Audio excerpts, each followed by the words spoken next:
যথারীতি তারা couple dance শুরু করে, কিন্তু রিহান অন্তির সাথে তাল মিলাতে পারছে না। কিরে, ঝগড়া তো খুব তাল মেলাতে পারিস, নাচে পারিস না কেন? একে দিয়ে কিছু হবে না রে ফারিয়া। ওই আমি কি এর আগে ডান্স করছি? আর এইসব তো মেয়েদের কাজ। উদ্ধার করে দিয়েছেন আপনি, হইছে। আপনাকে আমার সাথে নাচতে হইব না। এরপর অন্তি আর রিহান তাদের নাচ এখানেই শেষ করে দেয়। তারপর তাদের আড্ডা শেষ করে সবাই যার যার রুমে চলে যায়।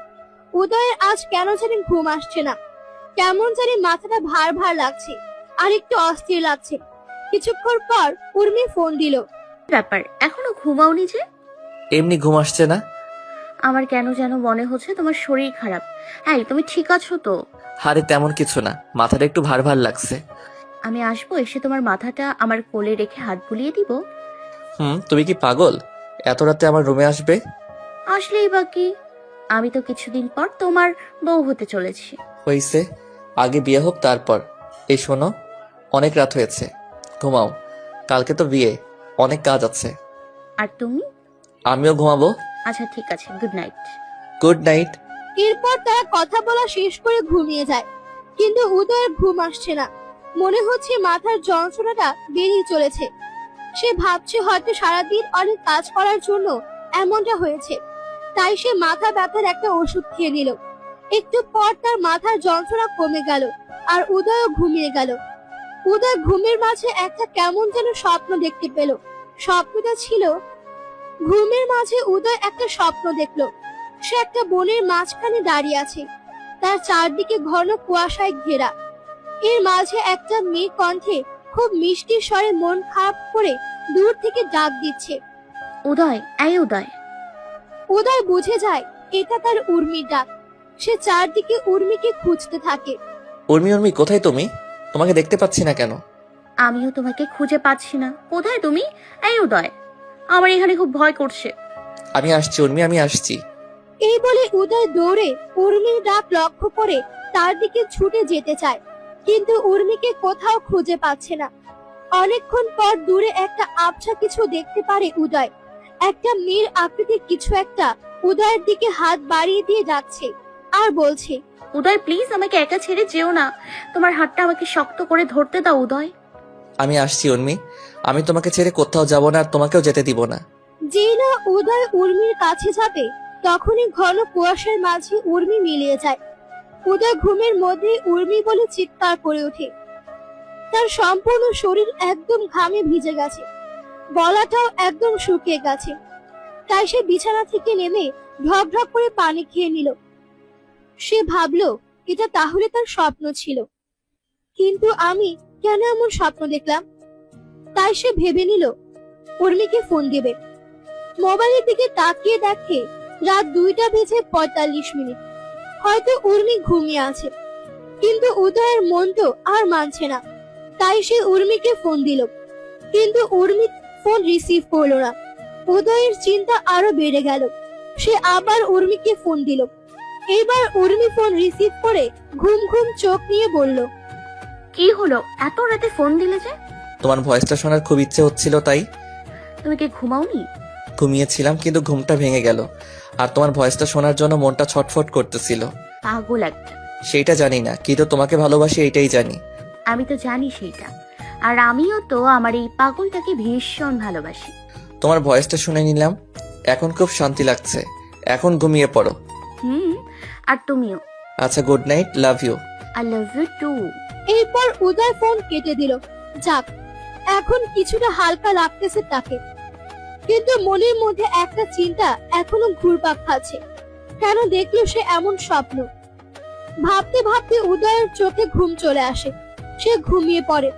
ফজরের আজান দিতেই উদয়ের ঘুম ভেঙে গেল। উদয় উঠে উজু করে, ফরজের নামাজ আদায় করে নিল আর আল্লাহর কাছে দোয়া চেয়ে বলল, হে আল্লাহ, জানি না আমার এই স্বপ্নের কি মানে। হে আল্লাহ, তুমি আমার ভালোবাসার মানুষকে ভালো রেখো আর সকল বিপদ থেকে রক্ষা করো। নামাজ পড়া শেষ করে সে আবার একটু ঘুমিয়ে নিল। বাইরে থেকে রিহান উদয়ের রুমে জোরে জোরে নক করতে থাকে। কিরে উদয়, উঠবি না নাকি? আর কত নাক ডেকে ঘুমাবি? ওঠ। দিলি তো এত সুন্দর ঘুমটাকে নষ্ট করে। দাঁড়া, উঠছি। উদয় মোবাইলের দিকে তাকিয়ে দেখে উর্মির 12টা ফোন, আর এখন সকাল 10টা। এতক্ষণ তো উদয় কোনোদিনও ঘুমায়নি, তাই সে তাড়াহুড়ো করে উঠে ফ্রেশ হয়ে নিচে গেল। ফারিহা আর উর্মি মিলে ফারাবির হাতে মেহেদি পরিয়ে দিচ্ছে, কেননা আজ সন্ধ্যায় সবাই মিলে ফারাবির বউ আনতে যাবে। উর্মি উদয়ের দিকে তাকিয়ে মুচকে একটা হাসি দিল। উদয় উর্মির ফোন রিসিভ করেনি দেখে মেয়েটা একটু রাগ করেনি, বরং তাকে ডেকে বলল, এই যে মশাই, এখানে দাঁড়িয়ে কি ভাবছেন? আসুন, আমি আপনাকে মেহেদি পরিয়ে দিব।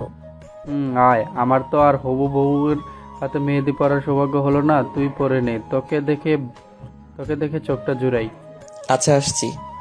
আচ্ছা, আমাদের বাকি দুইজন কোথায়? ও, ওদের তো কাজ দিয়েছি, ঘর সাজানোর দায়িত্ব ওদের হাতে। কি বলিস? ওদের তো অল্পতেই ঝগড়া লাগে, দেখিস ঘর সাজাতে গিয়ে যেন ঘর না ভেঙে ফেলে। আরে আমি কি অত বোকা নাকি? ওদের ঘর সাজানোর জিনিসপত্র আনতে দেখে দিয়েছি, এর ফাঁকে ওদের একটু প্রেম করার সুযোগ হয়ে গেল, আর ঘর তো সবাই মিলেই সাজাবো। বা ওদের প্রেমের সুযোগ করে দিস, আর আমার 12টা বাজাস। হইছে, আর প্যাচাল পারতে হবে না। এই, তুমি বসো, আমি তোমাকে মেহেদি পরিয়ে দিই। এরপর উর্মি উদয়ের হাতে মেহেদি পরিয়ে দিতে থাকে, আর উদয় শুধু উর্মির দিকে তাকিয়ে থাকে আর মনে মনে বলে, আল্লাহর দেওয়া এটা আমার জীবনের সবচেয়ে বড় উপহার।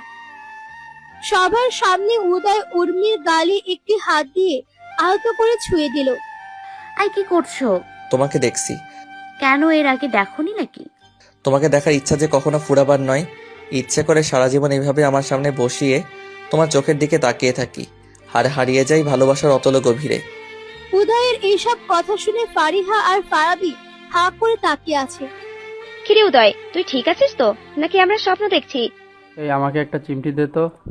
এটা বলার সাথে সাথে ফারিহা ফারাবিকে খুব জোরে চিমটি কাটে।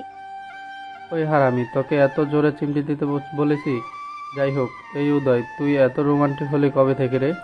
যেই দিন থেকে এই মনটাকে আমার উর্মিকে দিয়ে দিয়েছি, সেই দিন থেকে। বুঝেছি।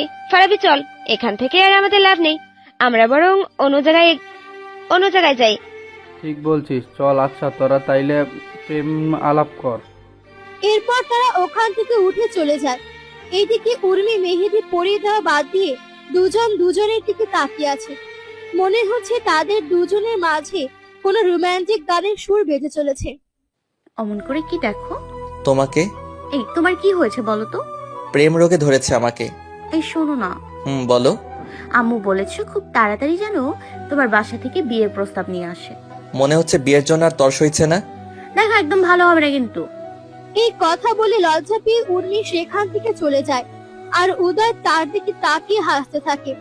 এর মাঝেই রিহান আর অন্তি চলে আসে। কিরে, তুই এইখানে একা কি করিস? বাকিরা কোথায়? আছে হয়তো কাছেই। বলতে বলতে ফারাবি আর ফারিহাও তাদের মাঝে চলে আসে। কিরে, কই ছিলি? কি আর বলবো তোদের, বল। ওদের প্রেমে যাতে সমস্যা না হয় তাই তো আমরা ওদের একটু একা ছেড়ে দিয়েছিলাম। ও আচ্ছা, এই ব্যাপার। ভালো তো। তা উদয়, তোর হাতে এত সুন্দর করে কে মেহেদি পরিয়ে দিল? কে আর দেবে, আমাদের উদয়ের ভালোবাসা। কথাটা বলেই সবাই হাসতে লাগলো। ইস, আমার বউটাও যদি আমাকে এইভাবে মেহেদি পরিয়ে দিত। বিয়েটা আগে আমাদের হতে দে, তারপর তোর মুখেও মেহেদি লাগিয়ে দিব। কিরে, এটা মেহেদি নাকি অন্য কিছু? চুপ, খালি উল্টা পাল্টা। তুই কি কোনোদিন ভালো হবি না? দেখ, বউয়ের কাছে ভদ্র সেজে থাকা পৃথিবীর সবচেয়ে বড় বোকামি, বুঝলি? ভালোই এক্সপিরিয়েন্স দেখছি। হয়েছে, থাম। আমার মনে হয় একটু পর তোদের আবার ঝগড়া শুরু হবে। আচ্ছা, এত যেহেতু ঝগড়া করিস, তাহলে একসাথে থাকবি কি করে? ওই যে সারাদিন ঝগড়া করে। এরপর আর কিছুক্ষণ আড্ডা দিয়ে ফারাবিকে আলাদা রেখে সবাই মিলে ফারাবির জন্য বাসর তৈরি করা শুরু করে দিল। ঘরটাকে খুব সুন্দর করে সাজিয়েছে, দেখলে প্রাণটা জুড়িয়ে যায়। এভাবে টুকটাক কাজ করতে করতে সন্ধ্যা হয়ে গেল। এবার বরকে সাজানোর পালা। ছেলেরা মিলে বরকে সাজিয়ে দিল এবং সবাই মিলে বিয়ের উদ্দেশ্যে রওনা হয়ে গেল। বউ আনতে গেলে বর পক্ষ আর কনে পক্ষের মধ্যে গেটে যে লড়াইটা হয় সেটাও হলো। অবশেষে ফারাবির বিয়েটা কমপ্লিট হয়ে গেল। বউ নিয়ে ফারাবি তার বাসর ঘরে ঢুকে দেখলো তার বেডের মধ্যে বাকি সবাই মিলে লুডো খেলছে। কিরে, তোরা এখানে কি করিস? দেখতেই তো পাচ্ছিস, লুডো খেলি। তুই কি ভাবছিস এই ঘর তোর জন্য সাজাইছি? আমরা আজ সারা রাত লুডো খেলবো, তাই? দোস্ত বল তোরা কি চাস, তাও আমার আজকের রাতটা নষ্ট করিস না। এই তো লাইনে আইসো বাচ্চা, আমাদের 50,000 টাকা দিবি, তারপর বেড খালি হবে।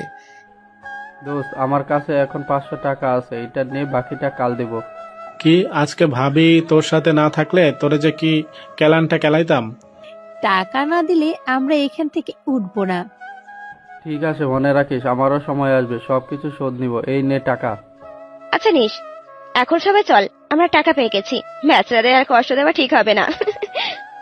এরপর সবাই মিলে বাইরে চলে যায়। এভাবেই ফারাবির বিয়ে শেষ হয়ে গেল। এখন উদয়, রিহান, অন্তি, ফারিহার যাওয়ার পালা। উদয় দেখতে পেল উর্মি মন খারাপ করে দাঁড়িয়ে আছে। এই পাগলি, মন খারাপ করছো কেন? কেন করছি বুঝো না? শোনো, তোমাকে আর বেশি দিন অপেক্ষা করতে হবে না। আমি 2 দিন পর আমার আম্মু আব্বুকে নিয়ে তোমাদের বাসায় যাব। সত্যি? সত্যি। এবার আমাকে একটু হেসে বিদায় জানাও। এরপর উর্মি উদয়কে জড়িয়ে ধরে তার কানে কানে বলে, আমি অপেক্ষায় থাকলাম। সবাই মিলে চলে গেল। একদিন পার হয়ে গেল। উদয় উর্মিকে ফোন দিয়ে জানালো যে তারা পরের দিন উর্মিদের বাসায় যাবে। সে নাচতে নাচতে তার আম্মুকে এসব বলে। তার আম্মু ভাবে বিয়ের কথা শুনে বাকি মেয়েরা লজ্জা পায়, আর আমার মেয়ে তো নাচতে নাচতে এসে আমাকে জানাচ্ছে সবকিছু। পরের দিন উদয় তার মা বাবাকে নিয়ে উর্মিদের বাসায় গেল। কলিং বেল চাপ দিতে উর্মির আম্মু এসে দরজা খুলে দিল। উদয় সালাম দিয়ে তার আম্মু আব্বুর সাথে পরিচয় করিয়ে দিল। তারা ড্রয়িং রুমে বসে গল্প করছে। কিছুক্ষণ পর উর্মিকে নিয়ে আসা হলো। উর্মি যে এতটা লজ্জা পায় তা কারো জানা ছিল না। সে তো লজ্জায় নিজের মুখ তুলতে পারছে না। ও ভাবেই মাথা নিচু করে সবাইকে সালাম দিল। উদয়ের মা বাবার মেয়েকে খুব পছন্দ হলো। তারা আজই মেয়েকে আংটি পরাতে চায়। উদয়ের বাবা উদয়কে একটা আংটি দিয়ে বলল, বৌমাকে পরিয়ে দে। উদয় আংটি নিয়ে উর্মিকে পরিয়ে দিতে গেল। উদয় দেখছে উর্মি মুচকি মুচকি হাসছে। যেই না উদয় উর্মির আঙ্গুলে আংটি পরাতে যাবে, তখনই সে মাথা ঘুরে জ্ঞান হারিয়ে নিচে পড়ে গেল। আর উর্মি চিৎকার করে দিয়ে বলল, উদয়। উদয় অজ্ঞান হওয়ার সাথে সাথে উর্মি চিৎকার দিয়ে উঠল। উদয়ের মা বাবা উদয় বলে চিৎকার দিয়ে উঠল। উদয় নিজে উপর হয়ে পড়ে আছে। উদয়কে এত ডাকছে, কিন্তু উদয় কারো ডাক কোনো সাড়া দিচ্ছে না। না পেরে উদয়ের বাবা উদয়কে উল্টো করে দিল। উদয়ের বাবা মা উদয়ের দিকে তাকিয়ে জোরে চিৎকার দিয়ে উঠল। তারা দেখলো উদয়ের নাক দিয়ে রক্ত বের হচ্ছে। উদয়কে দ্রুত অ্যাম্বুলেন্সে করে হাসপাতালে নেওয়া হলো। ডাক্তাররা উদয়কে নিয়ে ব্যস্ত হয়ে পড়ে। এদিকে উর্মি পাগলের মতো কান্না করতে থাকে। সে উদয়ের কাছে নিতে চায়, কিন্তু ডাক্তারের পক্ষে তো তাকে এমার্জেন্সিতে অ্যালাউ করা সম্ভব না।